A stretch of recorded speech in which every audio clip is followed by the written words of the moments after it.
Sabda Rasul sallallahu alaihi wasallam, "Ala wa inna fil jasadi mudghah idza salahat salahal jasad kulluh." Ketahuilah bahwasanya di dalam tubuh manusia terdapat segumpal darah yang apabila baik, positif segumpal darah tersebut, maka niscaya baiklah seluruh fisik. Wa idza fasadat, dan sebaliknya, apabila rusak segumpal darah tersebut, fasadal jasadu kulluh, maka rusaklah seluruh fisik. Ala wahiyal qalb. Ketahuilah segumpal darah tersebut adalah hati, ya. Masih berbicara tentang al-qalb, tentang hati, sampai kepada perkataan al-Imam rahimahullah, ya. Qala al-Hasan lirajul, Al-Hasan berkata kepada seseorang, yakni Al-Hasan al-Basri rahimahullah, berkata, "Dawi qalbak fa inna hajatallahi ila al-ibad salahu qulubihim."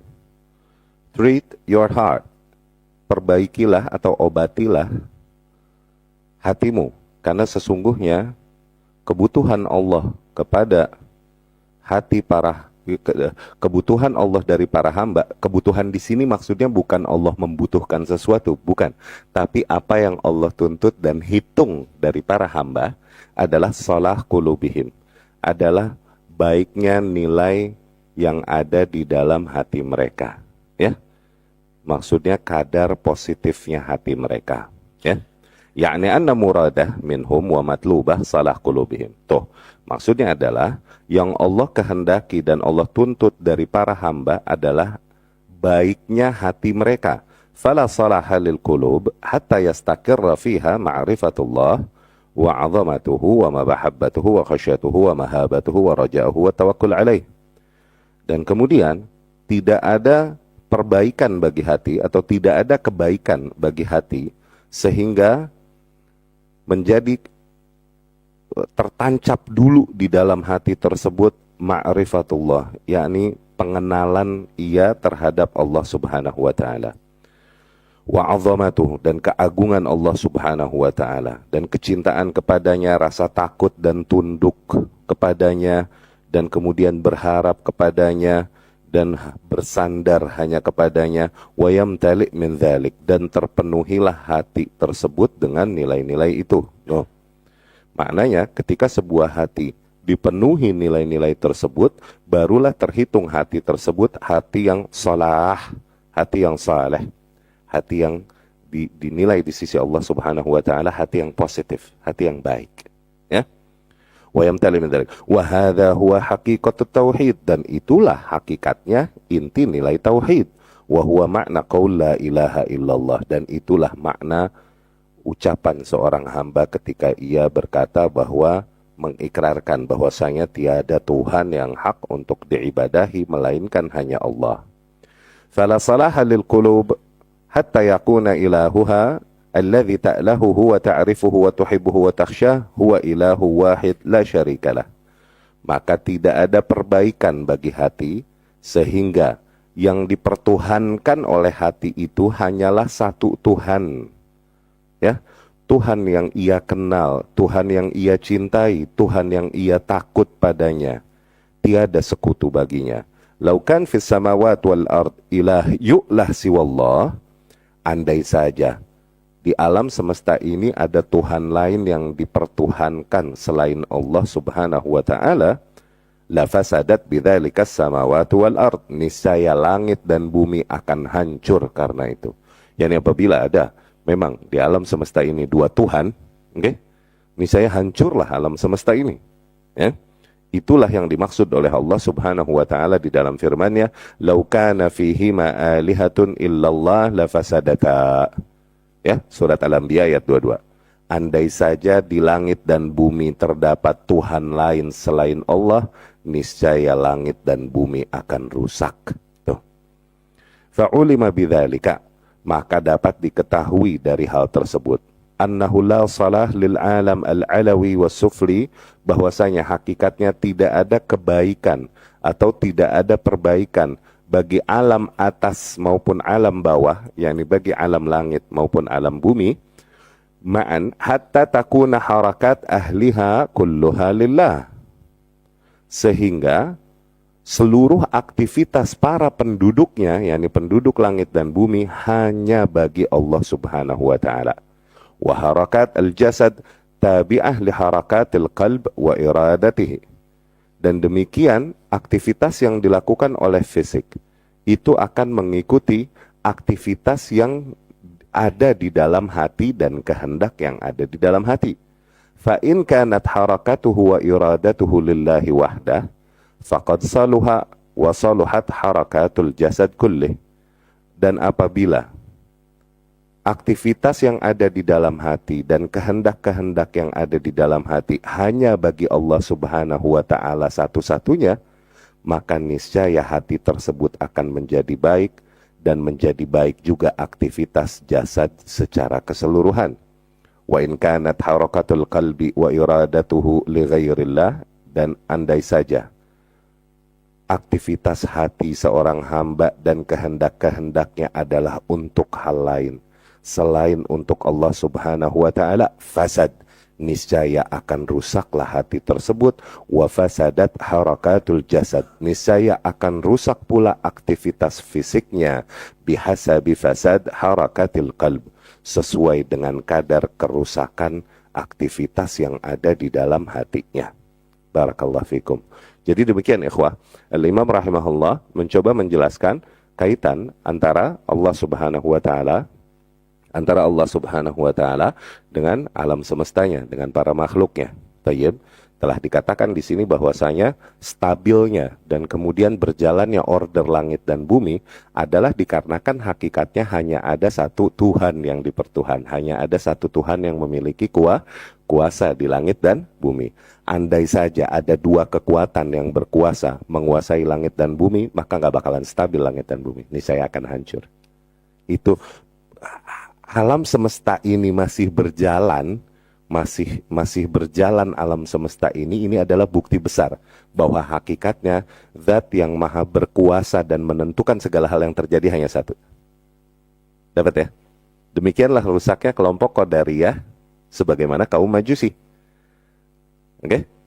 Dikarenakan mereka beranggapan bahwasanya tidak ada yang menentukan apa yang kita lakukan, tidak ada yang mentakdirkan. Semua kuasanya ada pada kita. Tuh.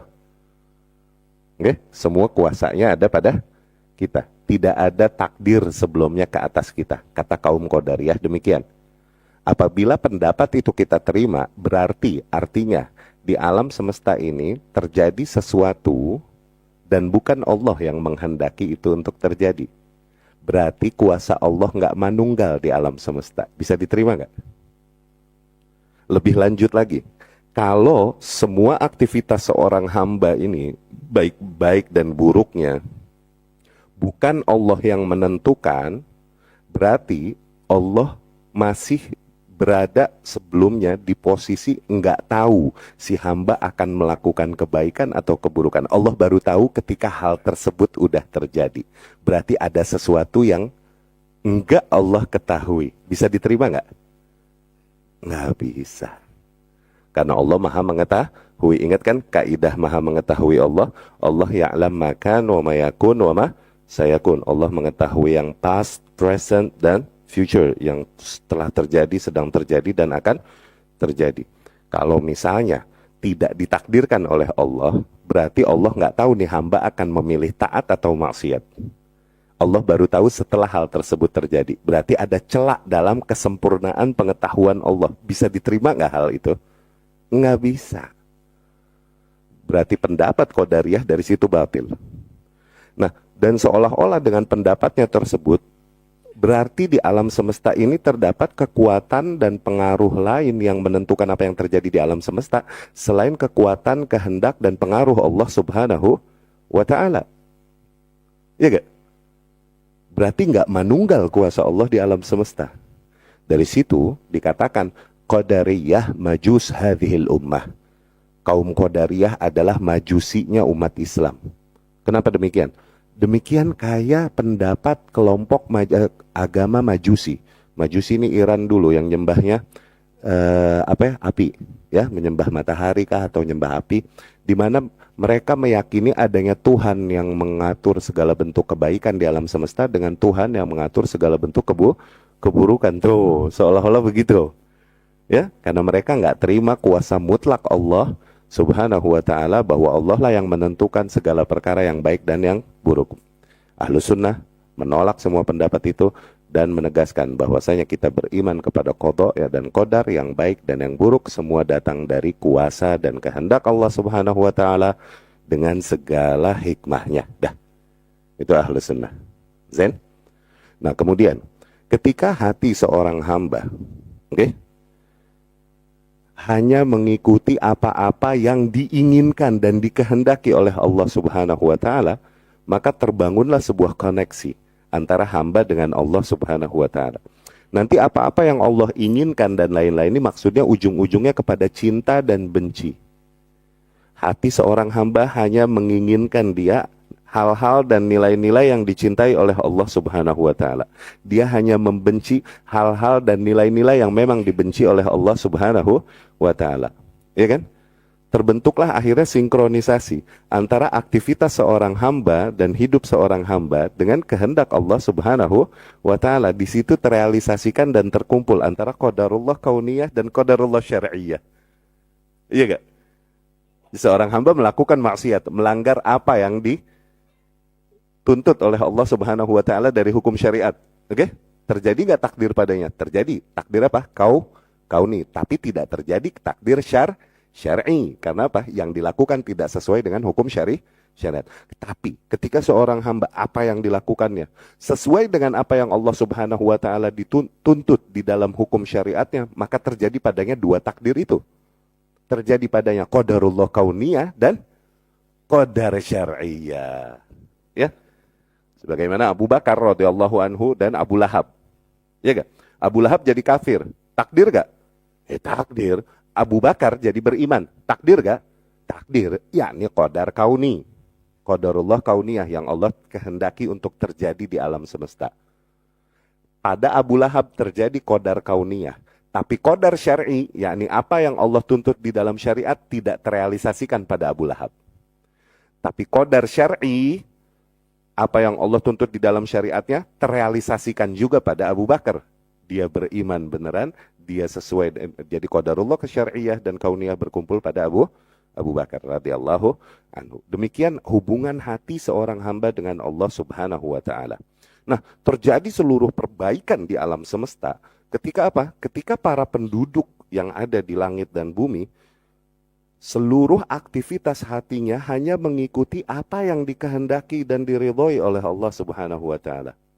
Berarti sebaliknya, terjadi kerusakan yang terjadi di alam semesta ini ketika para penduduknya, hatinya nih, menginginkan dan mengejar hal-hal yang tidak diinginkan dan diingkari oleh Allah Subhanahu wa ta'ala. Itu. Lebih jauh lagi, ketika hati seorang hamba, dia mengikuti apa yang dikehendaki dan dicintai oleh Allah Subhanahu wa ta'ala, otomatis akhirnya fisiknya tidaklah dia melakukan aktivitas-aktivitas kecuali aktivitas yang mendatangkan ridha Allah Subhanahu wa ta'ala. Dia menjauhi aktivitas-aktivitas yang mendatangkan murkanya Allah Subhanahu wa ta'ala. Ya? Semua hal yang akan dilakukannya dipertimbangkan. Semua hal yang akan diucapkannya dipertimbangkan. Apabila aku mengatakan demikian, apakah ini sesuatu yang akan mendatangkan kemurkaan Allah atasku atau tidak? Apabila aku melakukan hal demikian, apakah ini hal yang akan mendatangkan murka Allah atasku atau tidak? Apabila aku melakukan demikian, apakah ini akan merusak nilai keikhlasan ibadahku kepada Allah Subhanahu wa ta'ala atau tidak? Semuanya selalu dia pertimbangkan. Kenapa? Karena hatinya telah dia ikatkan pada Allah Subhanahu wa ta'ala. Karena dia merdeka dari semua makhluk dan semua boundaries, semua bentuk ikatan, dan dia hanya memperbudak dirinya untuk satu zat, untuk Allah Subhanahu wa ta'ala.